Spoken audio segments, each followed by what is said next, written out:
mental illnesses aren't sexy, but telling the truth is, because it's your truth. And I know for a lot of people who live with mental illnesses, who are living with mental illnesses, and who are trying to cope and survive, and you may see other people in relationships, and you want that, you may even covet it, or you just want it, and there's nothing wrong with that. But being honest and telling the truth is the most important thing. And sometimes, of course, people are coming. Sometimes I find that, you know, people are turned off by my mental illnesses, and that's what it is.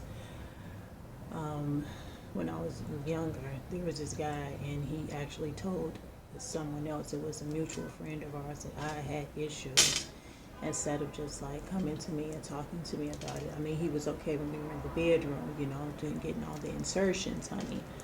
But they sometimes people just don't know how to deal with mental illnesses, and depending on which one you have, for me, it's three: depression, anxiety, and borderline personality disorder, and they can be intensified or lessened by many triggers. So I try to keep my intensifying triggers to a minimum, but people don't realize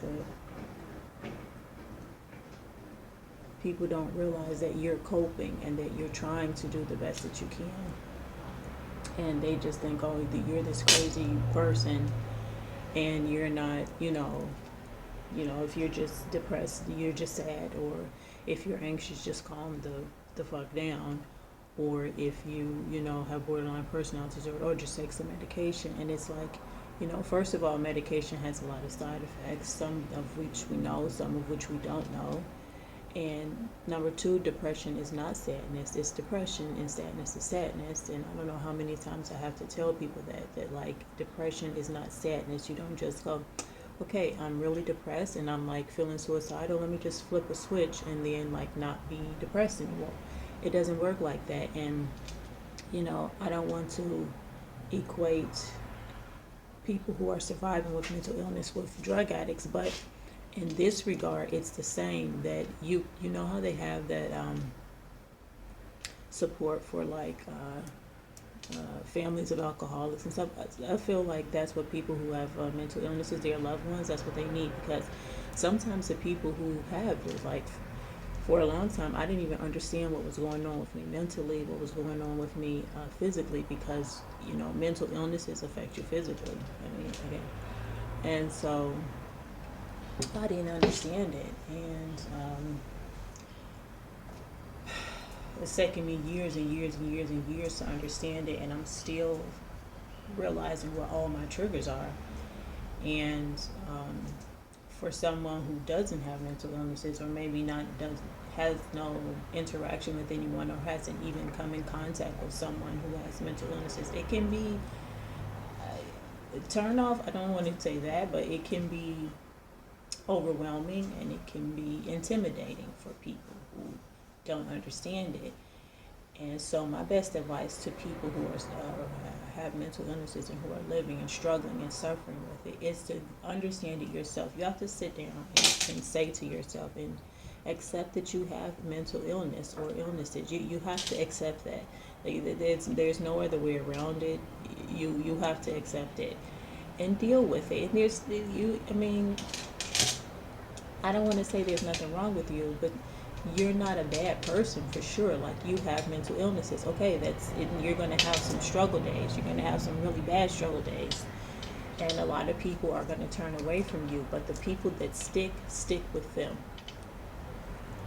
Okay, let me say that again. The people that stick with you through your mental illnesses and through your episodes, you stick with those motherfuckers, because motherfuckers, yeah, I said it, because they'll ride or die for you. The people that fair weather, and I've had some fair weather individuals in my life, you don't want them, because what are they going to do for you? Probably make the situation worse, if you really think about it. Like, because a lot of people have abandonment issues. A lot of people who have anxiety, worry about other people's perceptions of them. So that's it's difficult, but I don't suggest you go around and like have a T-shirt on to say, "Hi, my name is Tammy. I have a mental illness." I mean, if you want to do that, I mean, great, do that's your choice, honey. But me personally, I wouldn't do that. But I would definitely say be honest with people. And I mean, I post my mental illness journey on YouTube and public. It's very public. So I mean, yeah. Um, it's just how I've chosen to deal with it. I've also been celibate for 5 years, so maybe posting it's kind of a turn off that I said that it wasn't. But I mean, I don't want those people in my life. That's the thing. Like people sometimes they get discouraged because they're like, well, I don't have any peen or cooch in my life, because I'm mentally ill. But it's like, do you really want that quality of peen or cooch in your life? I don't think you do. I mean, you want the peen or the cooch, but you don't want that low quality in your life. So you gotta kind of be patient, and it's difficult. Be patient with yourself and also be patient with others, because if someone's in your life and they're trying to understand you and trying to understand what you're going through mentally, you have to be patient with them also, and that can be a battle, and that can be an uphill battle, because you're being patient with discovering and understanding your own mental illness, but you also are trying to be patient with this person that's in your life who cares or loves for or cares and or loves you. So it's patience. That's the best thing I can say. And don't, I say don't like I'm telling you what to do, but my suggestion is you can still be sexy and have mental illness. I think, there's this perception about people who are mentally ill that we walk around in garbage bags and, paper bags, but wine and Hennessy and Jack Daniels in paper bags, and we just, mope around all day. And, we have no sex appeal, and that's not true, It might be, not as upfront as people might want it, and we might have our own ways of doing things, but we definitely are sexy. So don't let your mental illness sway you into thinking that you're just this bump on the lump. You're not. You can be sexy. You just have to find it, and get to know yourself. Like, get to know yourself. That's really going to help you. With me, like, I know that I enjoy nudity. I enjoy.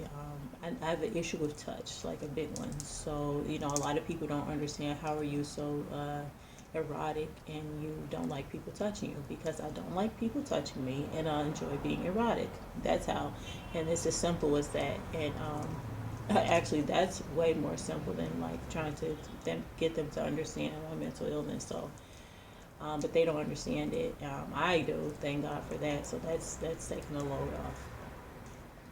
Um, and yeah, I mean, yeah, I have sat down with myself and realized that, and maybe I won't have anyone in my life. Maybe I will, but I'm definitely not going to settle for low quality. And you shouldn't either. And you are sexy, and you have mental illness. Thank you, and I hope this helped, and I hope you feel better today. One day at a time, guys, okay? Toodles.